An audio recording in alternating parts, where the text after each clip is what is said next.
What's up, guys? This is a clip from the P2 Theory, a new series with myself and my good friend Alex Corral, CEO of Cabinet Coding Kings. Most reviews online by a cabinet coding company in the United States. Look him up.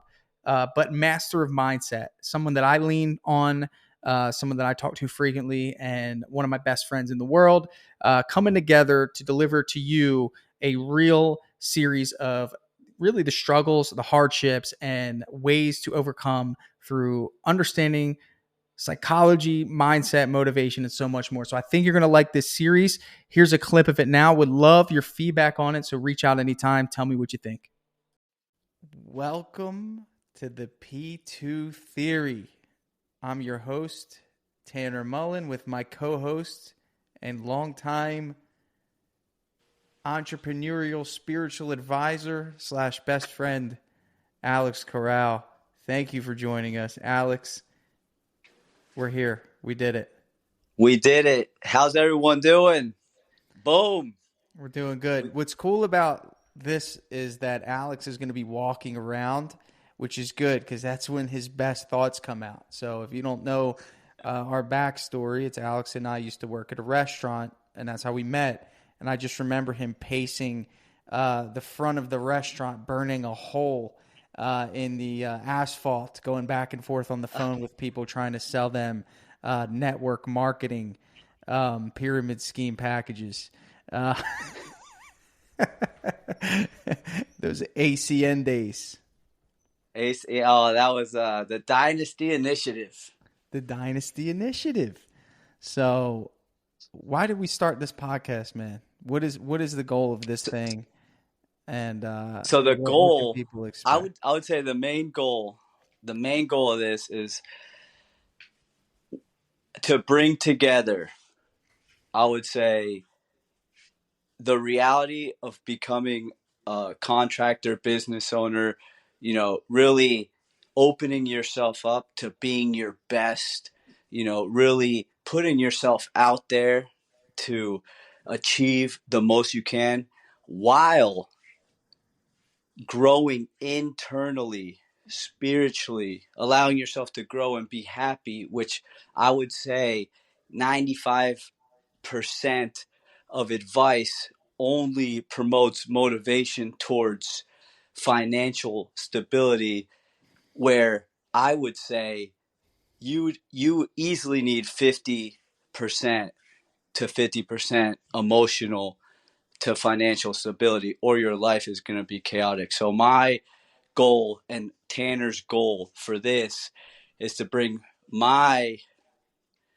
eccentric mindset in business and Tanner's systemized mindset in business, and really combine them so that we can produce the utmost growth in every individual in business and growing, and also internally growing so that you can be your best self and handle any stress, anything that comes in your life with a smile, because you know how to handle, life. Yeah, life's hard. And balanced life. I would say a balanced life, because a lot of people go hard trying to create a certain business. Adding on business is crazy, right? Like, I mean, I don't think owning a business is natural. It's definitely for the adventurous. Because if you knew what it was to really own a business, not do a job and have a business, no. Right? Like, not where you have your own business and you're doing the job and it's just you. Like, that's, I would say, you have a career still. No, when you add people onto a business and you have, Let me rephrase that. Owning a business in today's day and age is not natural. I think the accessibility to your business being at home, integrated into your life, integrated into, your phone is just like this portal of like chaos sometimes. That's not natural. I think if you think back 1985, you go to the office, you put in your 8 hours, and you leave the business there, and you deal with issues on the weekdays during that allotted amount of time. I think the big stress Agree. is how to get it away from you sometimes. Okay, I see where you were going with that. I see where you were going with that, and I 100% agree with you. Um, so you could, so let's put an example out there, Tanner. Let's just give a nice example for everyone of, like, having a phenomenal day, right? Materialistically, let's say you wake up in the morning, you have, like, everything's going great, right? You got your scheduled out. You wake up, you have two jobs with fire on there on your email from Dripjobs that came in. Boom, boom. You're like, dude, what a phenomenal day! Like, It's a look at this. I great wake up start and to the bam, day. right? Then 11 o'clock comes around. The fires are burning. One job, homeowners outraged at something an employee did. Your wife calls with some sort of mess that's going on. Your kids are doing something wrong, in school, and then bam, by 11 you got that. So I would say that's the tornado of a business, right? Like, it's such a roller coaster.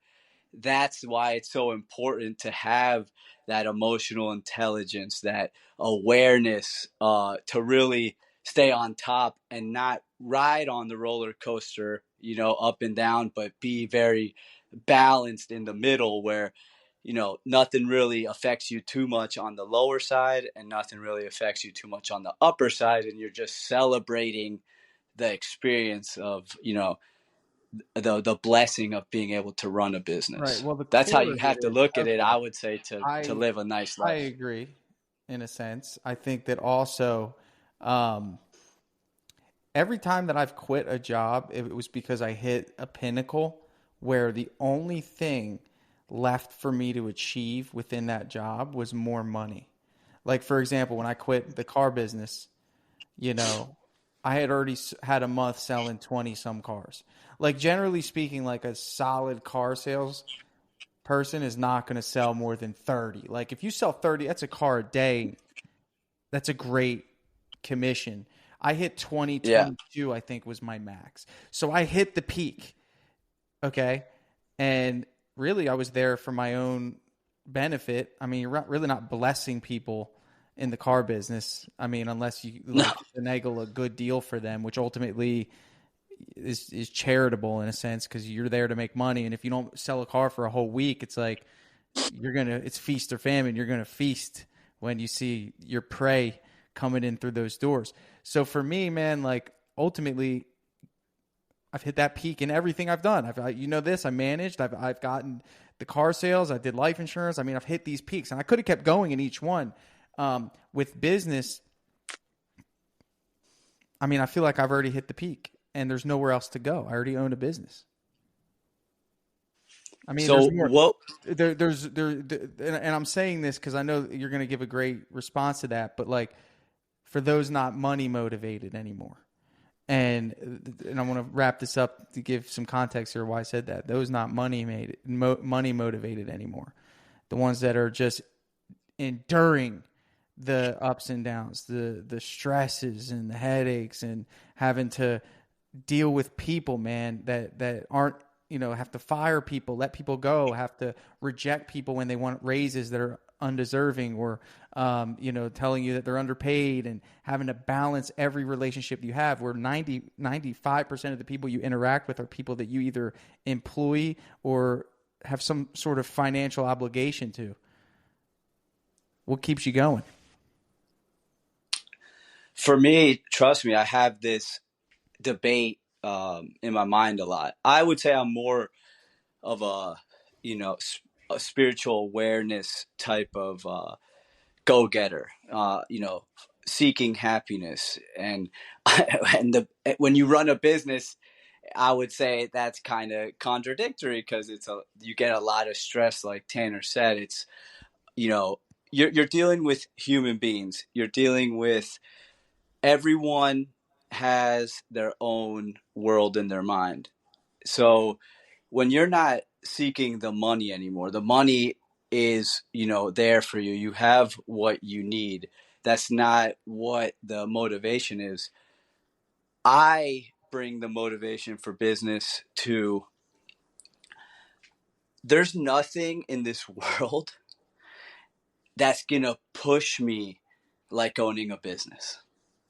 Nothing's going to push me to seek deeper understanding of people. Nothing's going to push me to seek digging deeper in myself and seeing what I got to give. How can I expand myself to expand this business, regardless of what money comes in or not? Like, what am I made of, and how do I grow and expand without allowing the stress to tear me down? So I use Cabinet Coding Kings as my spiritual teacher. That's what I made it. I made it my teacher. So however Cabinet Coding Kings is producing, if it's negative or positive, however, I look at it as I am generating this sort of energy to allow Cabinet Coding Kings to run in this, in this energy. And it allows me to see when I need to alter, my perception and how I'm going about doing certain tasks. So like, that's for me, Tanner, that's what I would say keeps me going with the business, is that it literally like pushes me to be my best. Now, some people don't have that sort of mindset for it, and some people have the greedy mindset for it, and it will push you to, I would say, completely stress out and be angry and depressed in some way because you're doing something that you have no passion for anymore because the money's there now. So I would say that's like that question that you always have to ask yourself. Why are you doing that? That's why a lot of motivators will ask that question. Why do you want to do something? Because they know there's going to be a time where you get to a point where the money isn't the fulfillment anymore. So what's the point after that? I would say my goal in this business also is to get to a platform like this where I could speak and have my experiences heard and my wisdom heard, where it's a different perception of basically anyone else in this business that you're going to hear speak. That's another big motivation for me to continue, because I do 7-8 jobs a week. I employ like 13, 14 people. I've groomed them all to be phenomenal. Not groomed them, but they came to me and I expected them to be the utmost people that they could be. My only question to them when they came to and wanted to see if they could work for me is, how phenomenal are you going to become?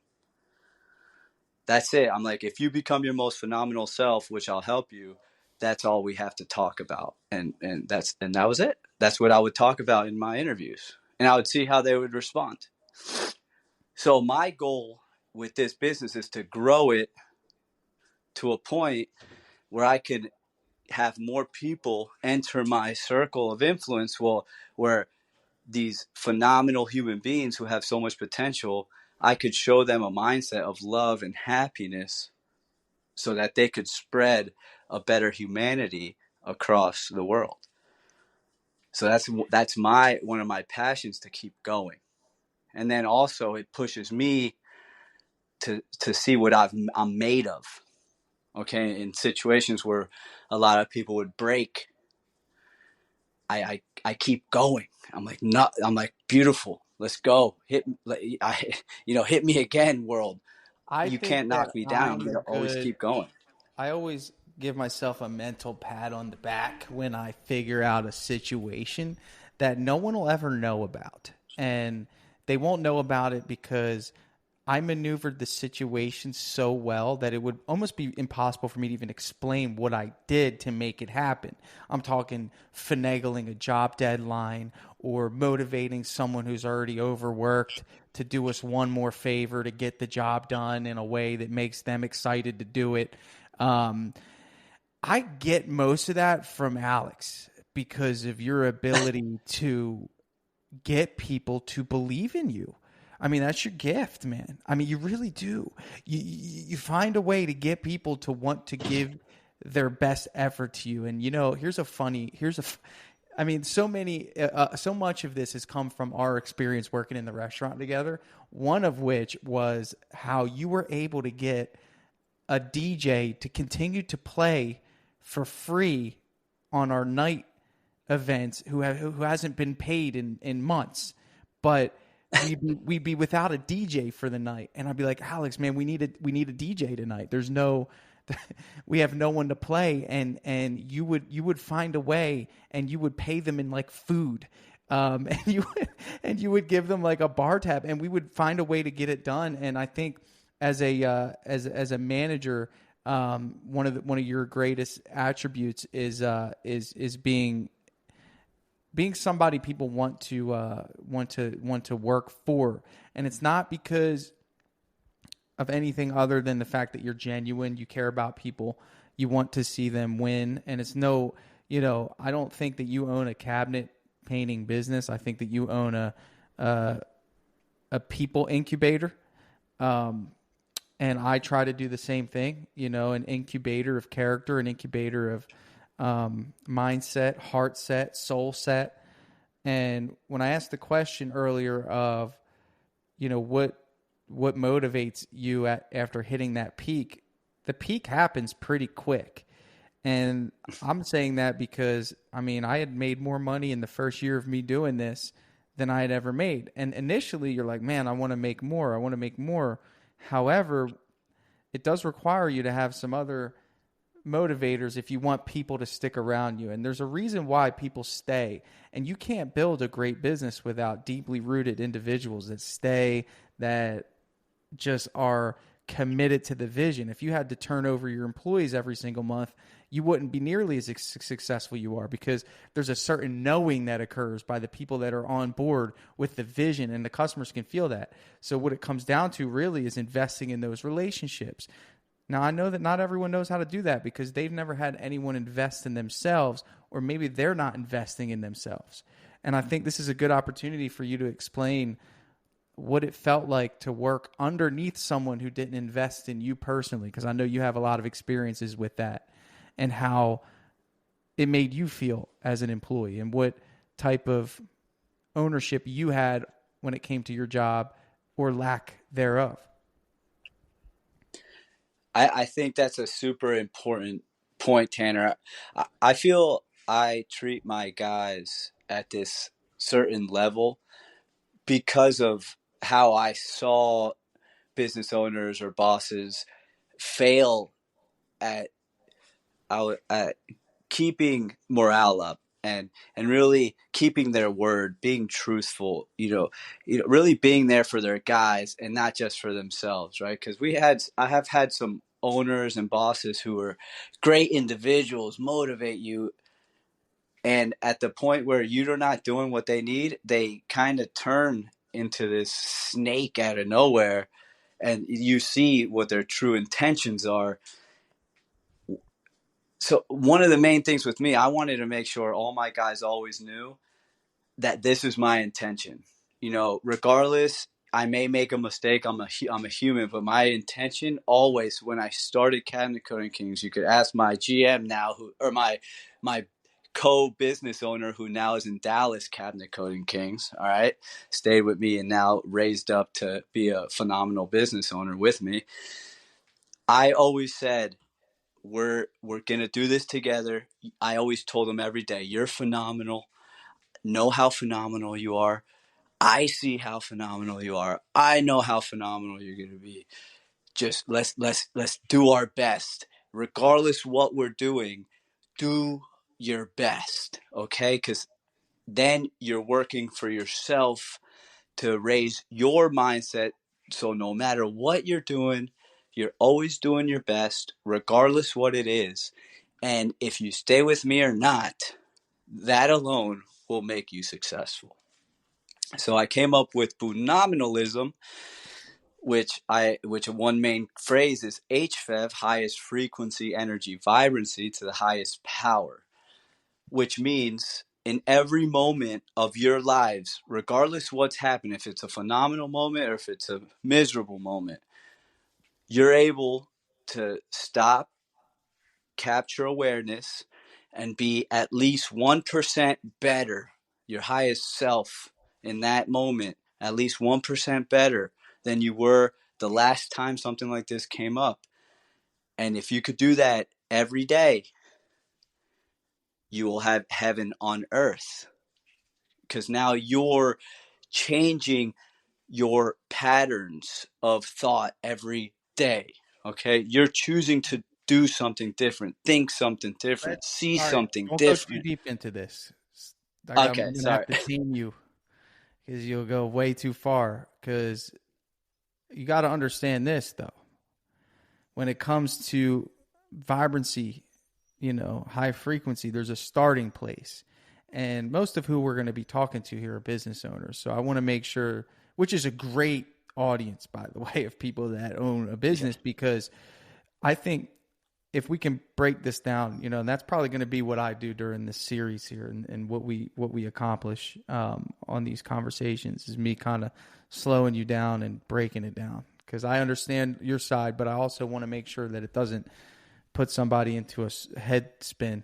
At the end of the day, I learned a lesson in business is very important. It's not so much what you say, it's how you say it. And that's not so much in just business, that's in so many areas of life. If I say, Alex, go get me that, and that's my natural language of how I approach you as a leader and ask, and that's my way of getting something done from you. It might sound normal. Somebody might have heard that and said, "What's wrong with that? Can go get me that? If you're on a job site or you're doing that, go get me that." But you got to have awareness, emotional awareness of how things need to be said. So in other words, if I said, "Hey, Alex, would you mind grabbing that for me?" That makes a big difference, right? And I'm bringing this together with what you're talking about here, because when times of stress happen, those miniature moments in the way that you interact with people that work for you, you're going to rely on those. So let's say there's a major touch up or a big stress coming up, and your natural recourse is it's their fault. They're going to fix it, and they're going to fix it right, and I'm not paying them, right? Isn't that usually the initial thought when somebody messes up? Yeah, 100. Yeah, Yeah, for sure. they're going to fix it. This is not my fault. They're idiots, and I can't believe they let that happen, right? I mean, it's like one of those things, right? So when I think of whenever you say HFEV, it's like, man, like in a situation like that, I have to be above the emotions. Like I just have to be above the emotions. Like if I could break that down in the most simplest phrase, it's like whatever I'm feeling on my earthly body here, I need to just be one step ahead and just look at it, observe it, and recognize, like, do I want this to escape? Because if it escapes, it's going to spread like wildfire, bro. It could spread to that team member if I call them and say, you need to go do that right now. You need to fix it, and I'm not paying you, right? Or HFEV, highest energy frequency and vibrancy, says extreme accountability, doesn't it? Would you say that HFEV, a representation of HFEV, is extreme accountability? 100% accountability. And going into your point, how I get those all the time. I do 8 jobs a week, so there's I get a lot of opportunity to see my old self and my new self go at it a lot. So yeah, you get that, you see that text or you get that phone call from a homeowner, and you're like, that's it, he's gonna go do that, I'm not paying him, blah blah blah. And then I take a second and I'm like, all right, let me put myself in that person's shoes. Let me call him and see what he has to say about it. Mm, Let me see what's really going yeah. on here. Let's get out Empathy. of the emotion of dealing with this and actually see, like, let's put some love into the situation. And then by the end, once that anger goes away and it all goes away, you know, I always end up, taking the hit. It's fine. Like a business owner, we make good money. Like it's not. I feel like it's so unfair that a business owner, just in my opinion, this is my opinion. You don't have to take it, but if you take money from an employee who's good, who's there, who every week gets the job done for you and makes you tons of money, if he costs you like $100 to $1,000 on a mistake, and then they're willing to go fix it, and they say sorry. Like, bro, I've Yeah.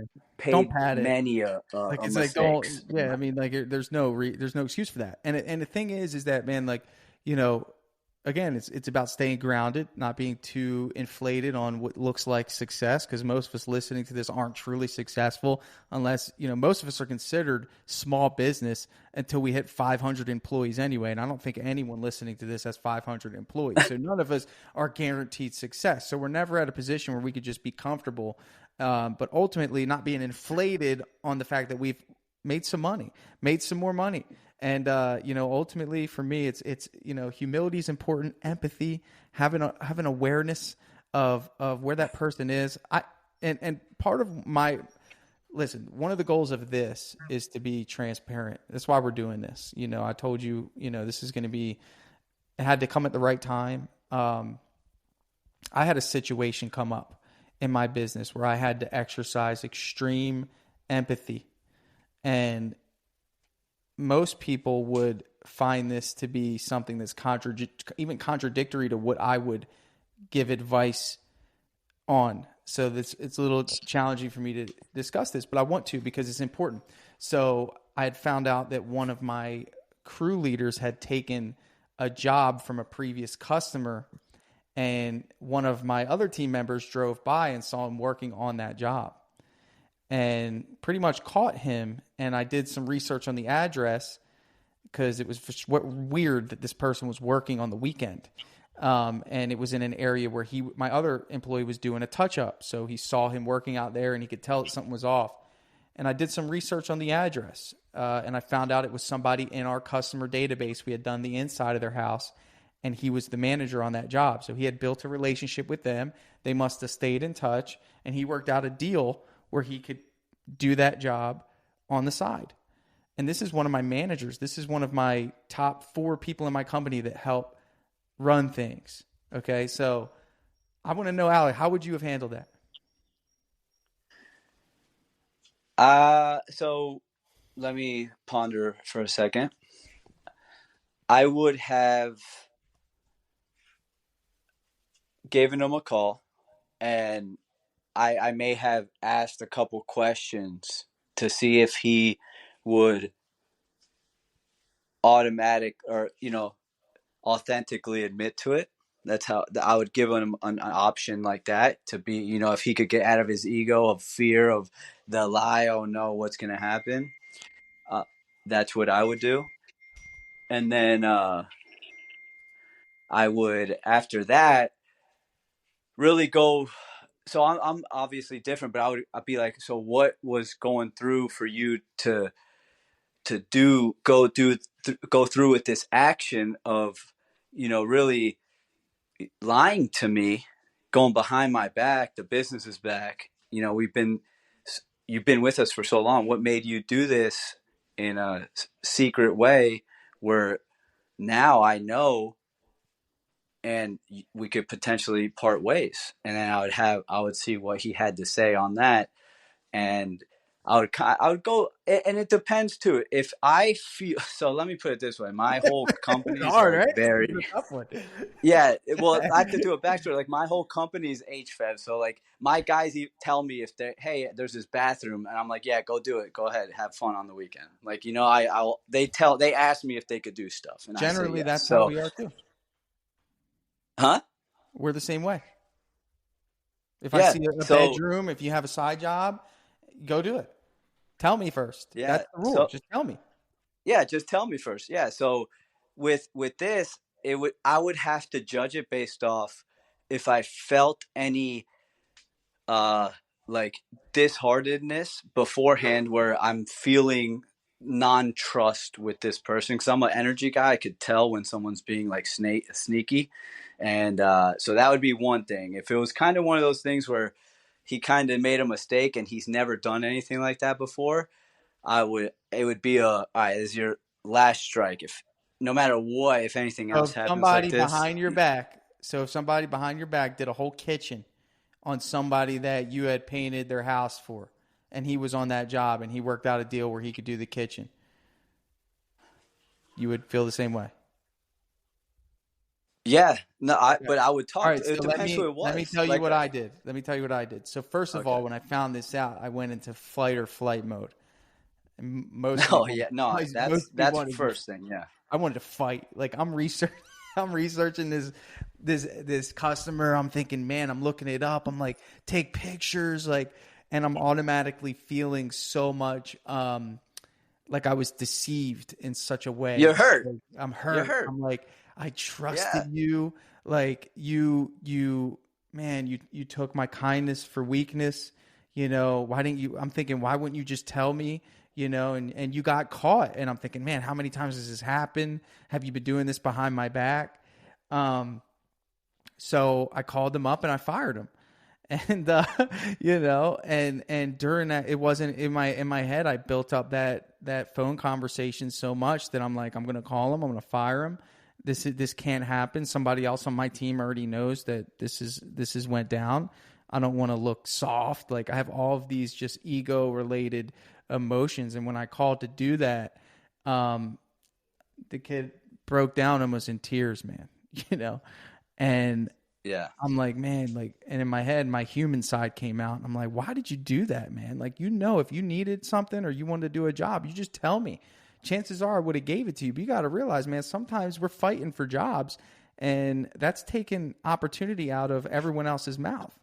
And he said, man, listen, you know, he's like, he's like, of course he tried to say that he didn't know, and he built a relationship with the person, and you know it was a one time thing, but then it kind of broke down to how he's been struggling with money. His grandmother just passed away in another country, and he's having to send money there for the funeral, and his brother has an issue, and I just said, you know what, man, like, you know, I look at Jesus, man.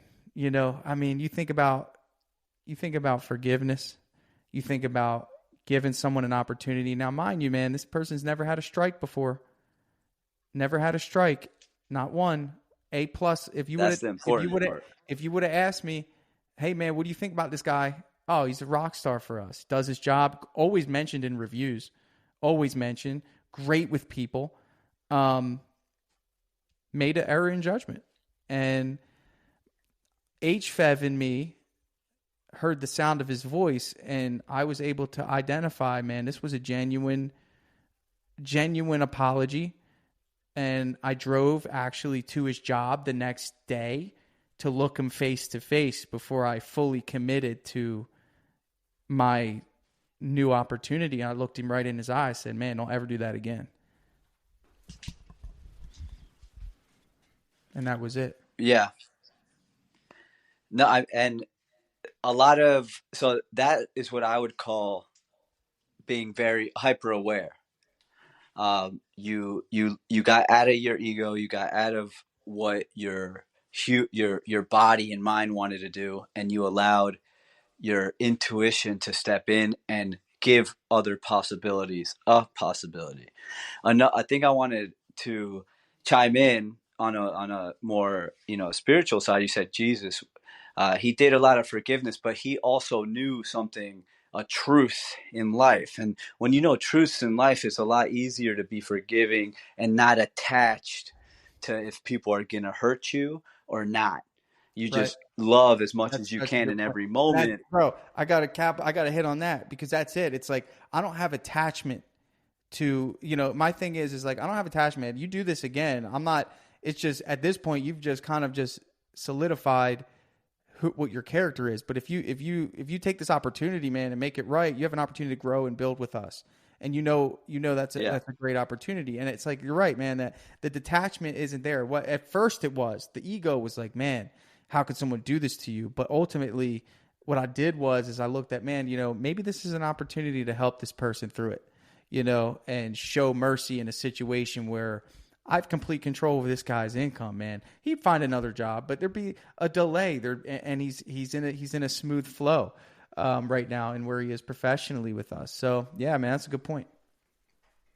Yeah, well, and then on top of that, remember, and whoever you believe in, this are just studies that are out there. So with Jesus, when he was on the cross, remember, to the people persecuting him, he said to God, "Do not punish them, for they do not know what they are doing." So meaning, basically, every human being in this whole world is only doing the best they know how to do. So when you think of the world like that, when you think of the world as, all right, these every individual's only doing the best they know how to do, you empathy comes a lot easier because they're not really coming after you. Everyone has their own universe in their head. So don't try to put your points on other people because it's just not going to work. We all know that. So if you allow people to be who they are and you allowed this person to see your mercy and allow him to see his mistake and allowed him to ascend from that mistake to become a better person. And that's what I have done in my business. That's why everyone loves working with Cabinet Coding Kings, because I preach to them every Monday. Like, I give them very highly intuitive, conscious messages where, Yeah, when are we going to they could start take it recording? as it is. Tell Aiden to whip out the camera, man. We like to get a little insight on Oh, this. we record them. We record them. Okay. Yeah. So that's another big thing. If you, a big thing as a business owner, if you can understand, you have your mindset.